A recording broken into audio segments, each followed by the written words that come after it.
In a game that constantly screams at us that our choices don't matter, the weird route is the one exception. It's the path where we seem to have absolute control, where our will bends the world and its characters. But it's all a lie. And the question many of us have asked is, what does the soul want with Noelle? And perhaps more importantly, what is the true goal of this route? Well, until now, there were only theories. But I believe I found a definitive answer the game hid from us in the new chapters. From the chilling depiction of the route in the Shadow Mantle minigame, to the almost identical parallel with Undertale's genocide route in the creation of Kara, and the revelation that we aren't controlling a character, but forging a weapon from our own soul, everything points to the fact that the ending is already written, just as the prophecy dictates. And to understand how every step we take on this path brings us closer to that inevitable end, and how a seemingly harmless minigame reveals the finale and everything that will happen in the weird route, we first need to understand what the freedom represented by all the secret bosses so far has to do with any of this. Chapter 1. Freedom. As I mentioned in the previous theory, the angel, or at least a part of it, seems to be represented by the player, who controls Chris's soul through the light within them. The question now is, why did this happen in the first place? Are we really the soul? Or is the soul a separate entity from us, which would explain its very specific decisions in the weird route? As explained in the last video, two songs speak directly to the nature of the soul, Don't Forget and Raise Up Your Bat. Both offer clues about the soul's purpose, but in my opinion, the most revealing is Raise Up Your Bat.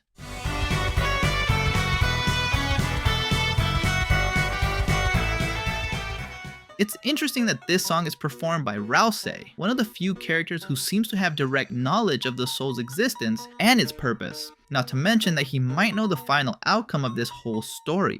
The lyrics couldn't be more explicit. The heart, the soul, is an arc that guides both Chris and the characters, accompanying them through the waves. This becomes even more relevant when you consider that the visual texture of the dark fountains, the game's introduction, and other key elements are all depicted as ocean waves. It's easy to assume that when the song says guide us through the waves, it literally means leading us through the dark worlds. The soul, or more precisely the light that imbues it, functions as a navigation tool. It's the only thing capable of sealing the dark fountains, and is literally the only force keeping the protagonists alive during battles. When Susie is separated from the group, we have to think about her for the soul to teleport to her situation. In fact, when Susie's in danger during a fight, it's the soul, sent by Chris, that assists her in combat. This happens in Chapter 1 when Susie has to face Lancer alone, and again in Chapter 4 during the fight against Gerson. In both situations, without the soul's intervention, the characters would be completely lost. This could mean that the story's narrator managed to capture something of the angel inside Chris's soul, intending to use it as a tool and a guide. By the way, if you're interested in learning more about the angel, I just uploaded a video on Wizrune with 22 secrets about them hidden throughout Deltarune. However, this leaves us with a huge question. Why would something created to be a mere navigational tool become so obsessed with one particular character in the weird route? The answer is deeply connected to one of Deltarune's central themes. Your choices don't matter.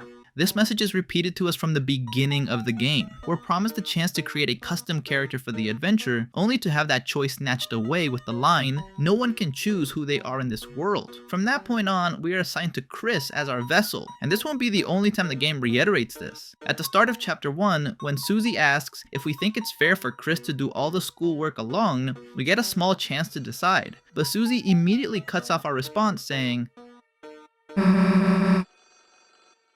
This continues throughout Chapter 1. Many of our decisions as a soul are interrupted by Susie's comments. Although this behavior lessens in Chapter 2, the truth is that even when it seems we have more influence, the choices we make are still banal with little real impact. A clear example is the Ferris wheel scene. we are allowed to suggest what Susie should say to Noelle, but those choices don't alter the conversation's development at all. No matter what we pick, the outcome is the same. Our actions are more an illusion than a decision. In Chapter 4, this becomes even more obvious when we're about to discover the secret code for Des's guitar. Chris literally jumps at us to stop it. It's an act that cuts off any chance for player intervention. Had we gotten the bunker's code, the game might have ended right then and there. What's most suspicious is that based on the previous video, the one who orders Chris to prevent this discovery is Carol. And considering Carol has a room full of heart-shaped plushies and seems to be cooperating with Chris on some plan, it all suggests they are both trying to limit the soul's influence as much as possible. It's just like when Chris locks the soul in a cage while they go to slash Toriel's tires. Even if Rousey claims at the end of Chapter 4 that fate seems sealed, the truth is that the decisions of the other characters do have consequences. What's being deliberately suppressed are the soul's choices. Chris and Carol are aware of its power and are trying to contain it,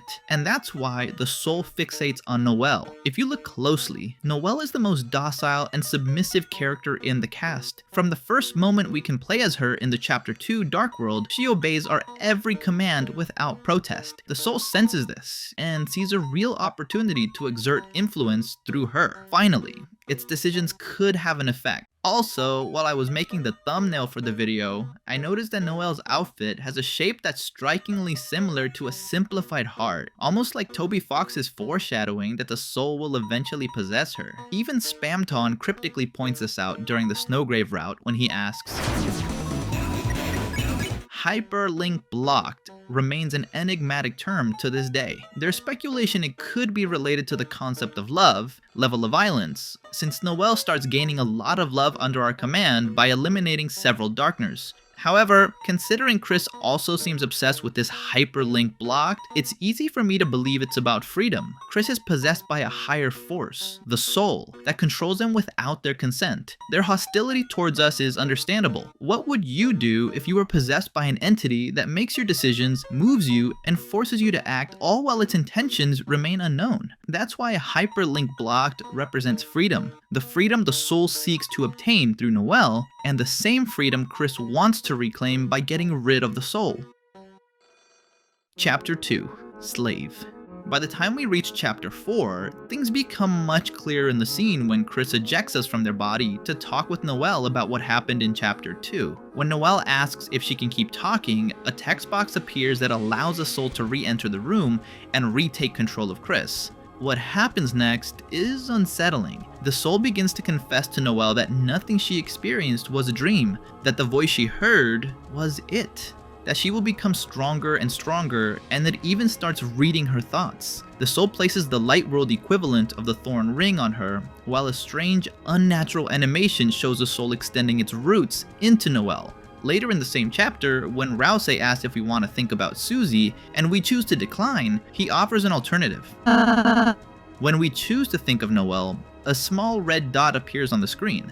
This same dot reappears at the end of the game, but slightly larger. The soul is looking for a new vessel, and by extending its roots into Noelle, it is literally trying to incubate itself within her, a more submissive and less rebellious vessel than Chris. And considering Noelle has proven to be one of the most powerful Lightners, it's easy to see why she would be the ideal candidate. Think about it. Susie is out. She has repeatedly shown her rebelliousness and her ability to resist our decisions. She even mocks them. When Susie asks what we were doing with Noelle after the psychological manipulation scene, we are given the option to respond, but no answers are available. This is likely because the soul wants to keep it secret, fearing that if Susie discovered the truth, its plan would fall apart. Rousey isn't a viable option either. He's a Darkner and cannot exist outside the Dark World. And Birdly, well, Birdly is Birdly. Everybody hates Birdly. But Noelle is perfect. She is docile, powerful, emotionally vulnerable, and tied to strangely religious themes. That's why the soul wants to turn her into its new host body and thus fulfill the angel's prophetic destiny. That is the angel's wish, to unite body and soul to form a new consciousness. As I mentioned, the game is filled with references that associate Noelle with an angel, or at least have religious themes. Spamton calls calls her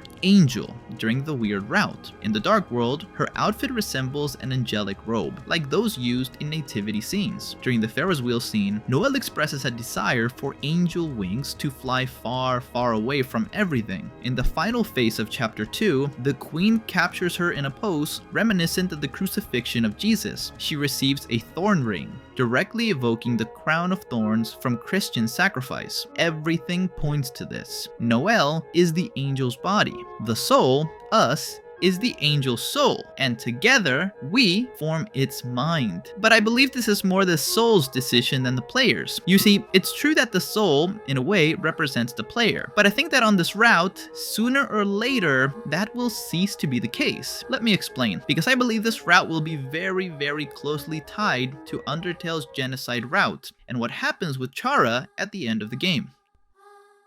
Chapter 3. Weird. Remember the minigame to get the Shadow Mantle? What exactly is that minigame telling us? At first glance, and though many might overlook it, we are playing a game where a character is playing another game. When the screens load, the soul appears right where the 8-bit version of Chris shows up. And the minigame couldn't be more explicit, as it's about this 8-bit character gaining more and more levels by killing enemies with the sword. It's curious, because the first time you get this sword in the minigame, a sound very similar to the weird route Jingle plays.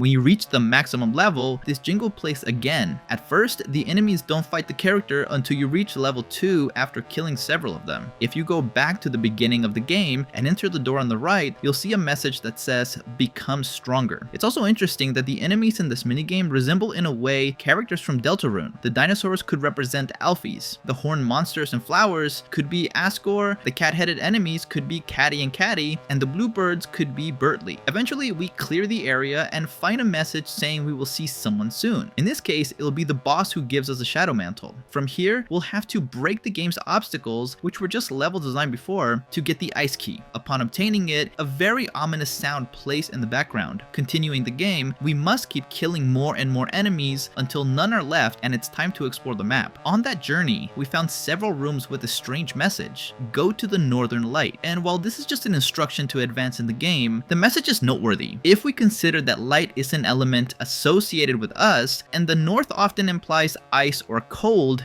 it could have a deeper meaning. In some Christian context, the Northern Light or North Star can allude to the Star of Bethlehem, which guided the Magi to the birth of Jesus. Considering all this leads us to an icy area where we find an NPC in a white robe who uses ice magic, it's easy to assume the light represents the player and the north represents Noelle. This is further reinforced by the door that starts the level, as it's the Deltarune symbol, but with some modifications. The wings are more pointed, and the strange third triangle appears, approaching the circle that represents the angel. If the triangles represent monsters, as explained in the previous video, then that third triangle could symbolize Noelle, getting closer and closer to the angel. After completing the dungeon using the NPC representing Noelle, we see a similar door again. However, this time, the door grows horns. The game is trying to tell us that on this route, the angel is becoming a demon. This is all accompanied by a disturbing message.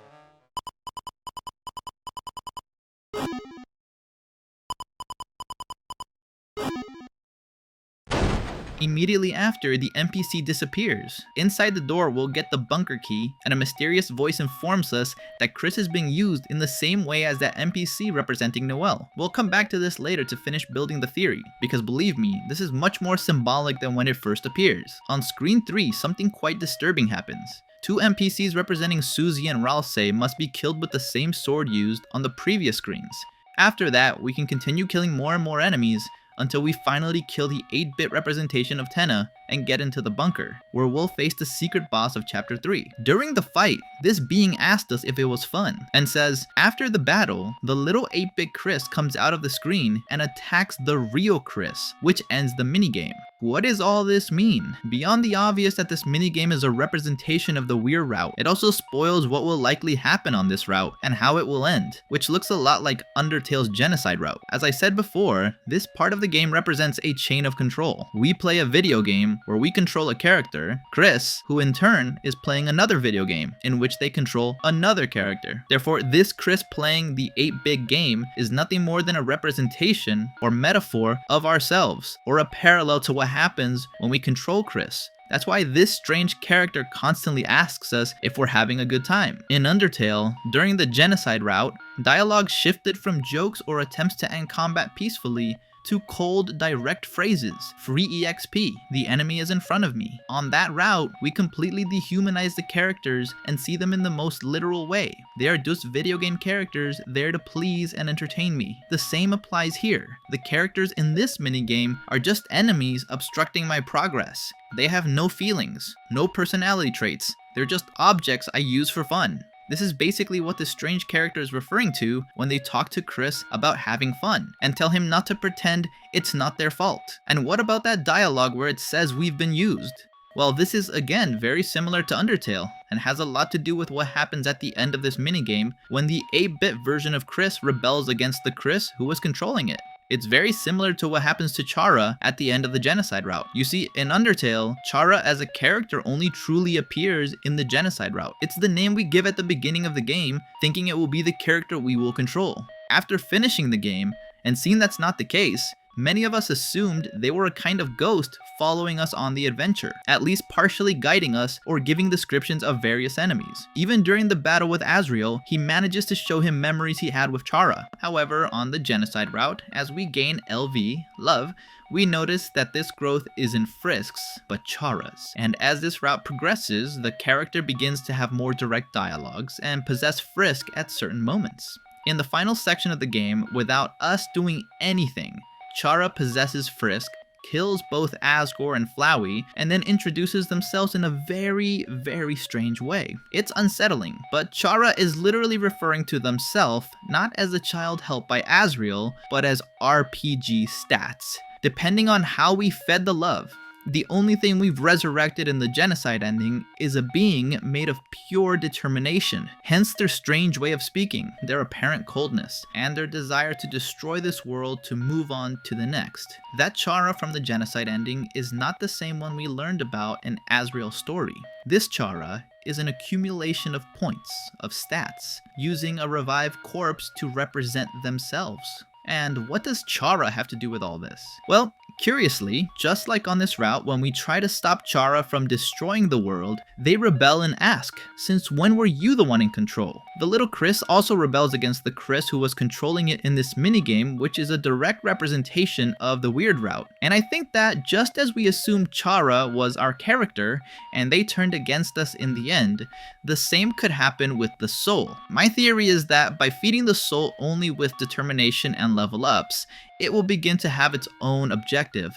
separate from ours. It will use Noelle for its own ends, and this I believe is what will give birth to the angel. And this is quite terrifying, because if we consider that the enemies in the minigame represent real characters from the game, it would imply that sooner or later we'll stop attacking Darkners and start going after Lightners, all for the soul's desire to be free and to keep playing a fun video game. Now, everything we've talked about relates almost exclusively to the weird route, but what about the normal route? The truth is it doesn't have nearly as many clues as the weird route, and I think that since Toby planned chapters 3, 4, and 5 as a trilogy, the 5th will be key to discovering what will happen on the normal path. Still, there are several clues that, although they don't lead to a definitive resolution, can more or less guide us towards an idea of what will happen, which we'll see in the 3rd and final video of the series. So, stay tuned to the channel as it'll be here soon.